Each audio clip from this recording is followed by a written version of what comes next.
Hi everyone, আজকে আবার একটা ইন্টারেস্টিং জিনিস নিয়ে আলোচনা করব। ধরো আমরা যখন কেউ কাউকে প্রপোজ করি, আমরা কি বলি? I love you, right? সেক্ষেত্রে উল্টো দিক থেকে কি রিপ্লাই আসে? Love you too, right? বা আই লাভ ইউ টু, এই যে ব্যবহার হয়, এই টু লাস্টে বসে, এর মানে কি জানো? এর মানে হচ্ছে আমি অনেকজনকে ভালোবাসি এবং তোমাকেও ভালোবাসি, যেটা কিন্তু অ্যাকচুয়ালি এক্সপেক্টেড নয়।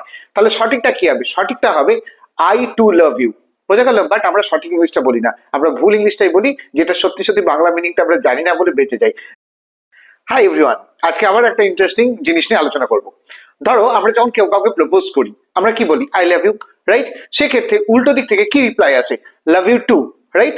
বা আই লাভ ইউ টু, এই যে ব্যবহার হয়, এই টু লাস্টে বসে, এর মানে কি জানো? এর মানে হচ্ছে আমি অনেকজনকে ভালোবাসি এবং তোমাকেও ভালোবাসি, যেটা কিন্তু অ্যাকচুয়ালি এক্সপেক্টেড নয়। তাহলে সঠিকটা কি হবে? সঠিকটা হবে আই টু লাভ ইউ। বোঝা গেল? বাট আমরা সঠিক ইংলিশটা বলি না, আমরা ভুল ইংলিশটাই বলি, যেটা সত্যি সত্যি বাংলা মিনিংটা আমরা জানি না বলে বেঁচে যাই।